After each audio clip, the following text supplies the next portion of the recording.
All right, Sean, this is day 4 of actual installation. What's the rig we're working on? Yeah, this is a Mercedes Sprinter van. This is a 3500. It's a 2012. It's a 170 extended wheelbase, and we've been working on it for 4 days now. Today, our main focus is to do all our communication lines, so all the comm cables going in between the components, make sure everything's working, program, and then just do a final QC of the whole job. Sounds great. So yesterday, while we were installing the alternator charger kit, we were also proofing a new version of the firmware for our V4 board, and it worked, and we were able to eliminate the Omron relay in the alternator charging kit. So I'll show you that. It looks a little bit different. So it's much more simple. We just have the Cyrix, no Omron, and a connection to the starter battery.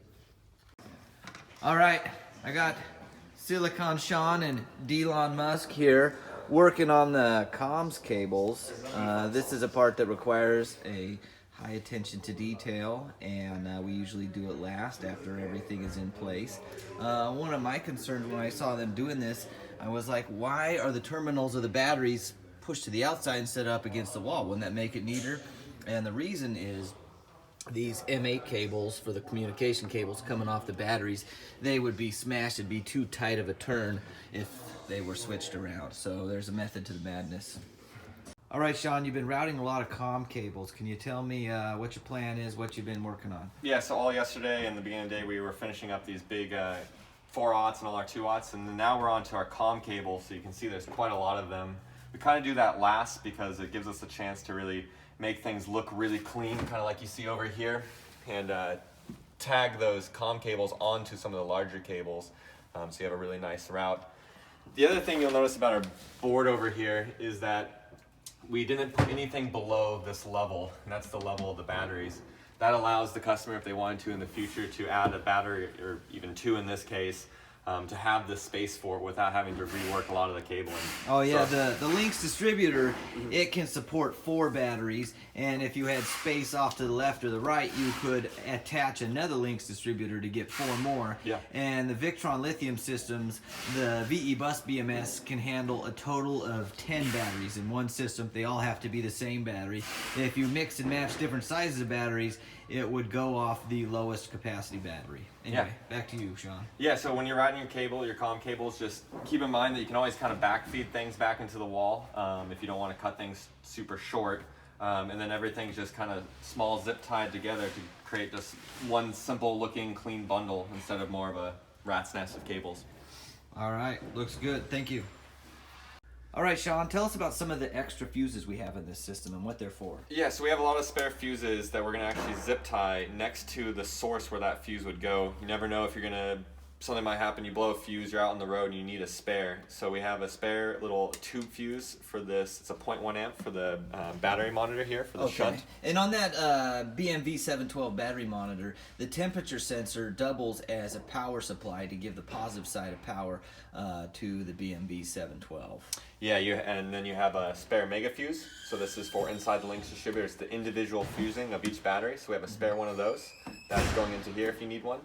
Over here, this is the inverter fuse. It's a Class T 400 amp porcelain fuse. Kind of hard to find. It's not an automotive thing, so if it ever were to blow, you would need to have one.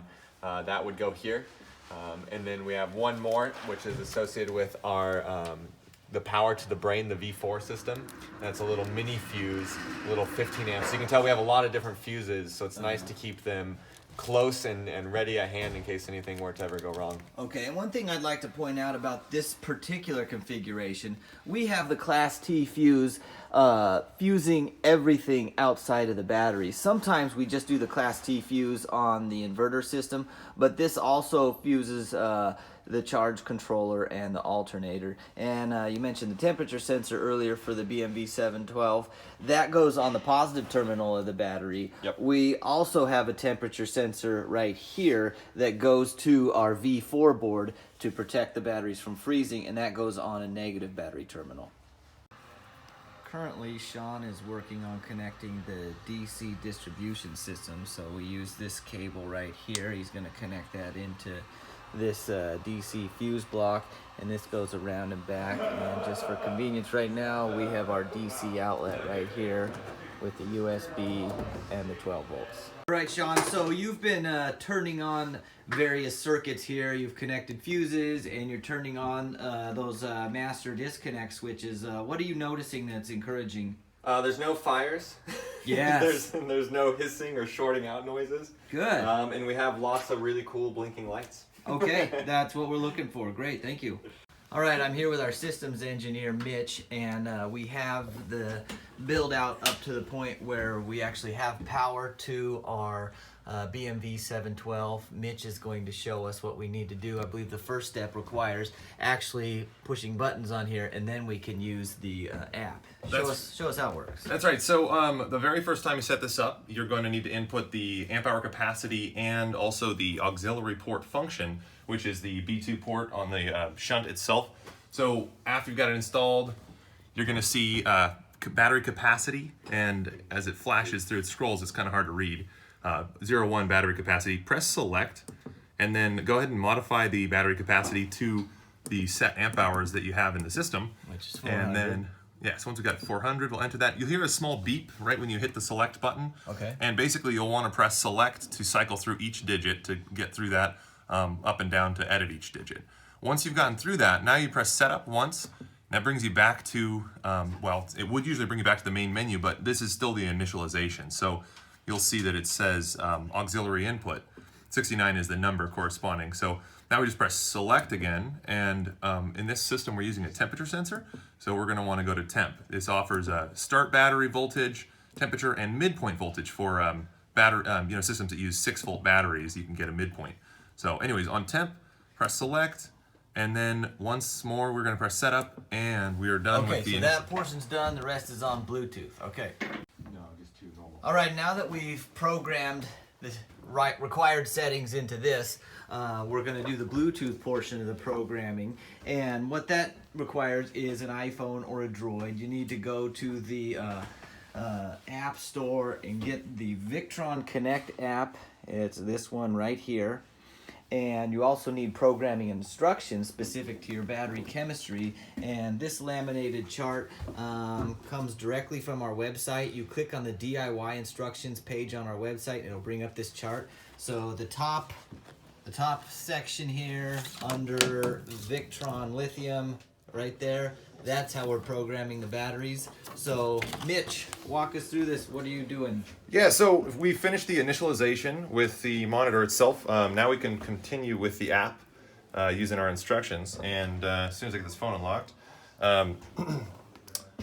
once you get Victron Connect opened, you're going to see a little orange wheel spinning. That means that it's searching for devices. If nothing pops up, you're going to want to make sure and we have a lot popping up because our shop is full of Victron products, and it's probably picking up the BMV 712, those two batteries, the charge controller, and a whole bunch of other batteries and charge controllers that we have going on in this shop. So you're only concerned with the BMV 712 right now. So open that up, Mitch. What happens? So you're going to want to make sure that your Bluetooth opens up. If you don't see these devices show up, make sure you go in your settings and activate Bluetooth. Turn off, what is it, airplane mode, whatever else you need to do. And then once we get in here, where is it? There it is.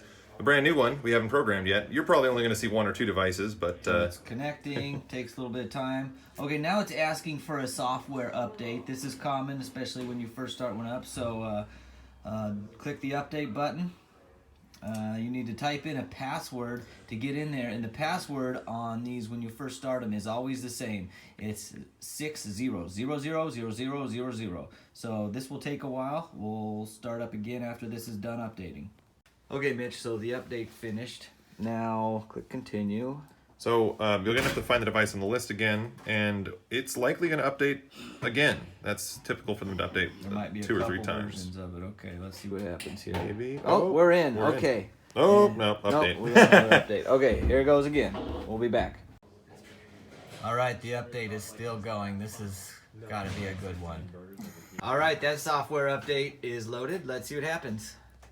Come on. Big money, big money. Oh, sorry, wrong one. Wrong one. There we go. That one. Okay. So once you've entered the password, you don't have to enter it again. We are in. So we are in, and so here you can see all the information available. Top right corner, there's a gear that you're going to want to select to get into your setup. And then there's really only a few settings we need to modify here. So we're just going to reference to the, sorry for the lighting here, we're going to reference to the lithium, Victron lithium battery settings. So under battery, we've already got the amp hour capacity set, which now the reason we have to set it on the monitor before we come down here is that if you change it here and then you go to initialize the monitor, it just defaults back to 200. So you have to change it on the monitor and then move on down to here. So charge voltage, we're going to adjust that up to 13.9. Oops, 13.9. And then tail current, we're going to reduce to 2.0.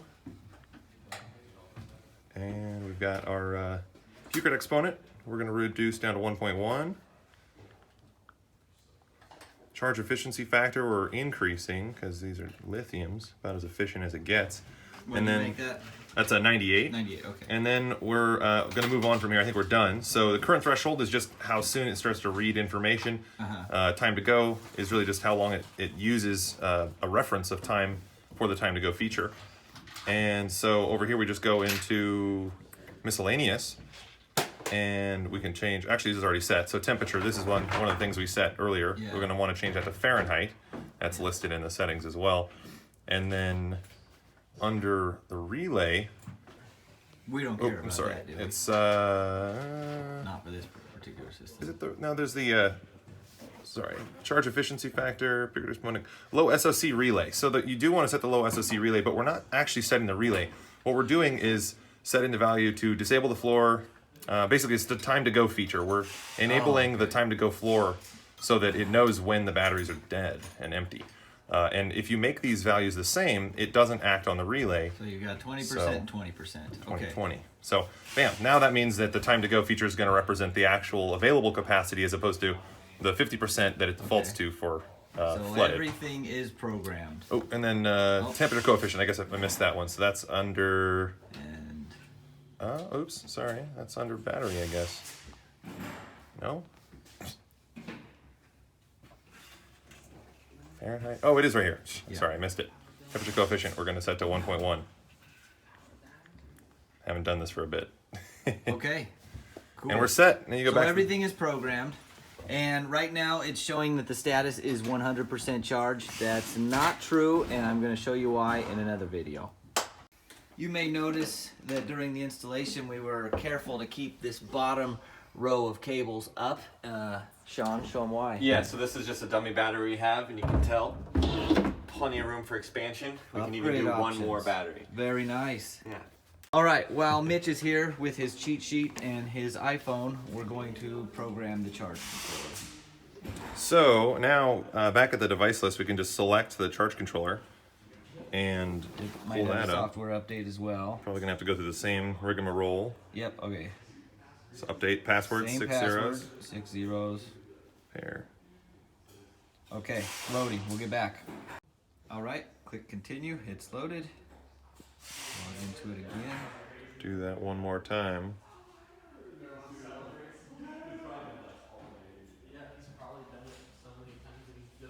Oh, one more update. While that's updating, I'll give you a little detail on this charge controller system. So the solar array feeds down from the combiner box into this disconnect, turns it on and off.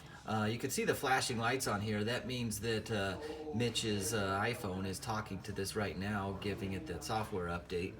The output of the charge controller goes to this breaker, 40 amp breaker for a 30 amp charge controller.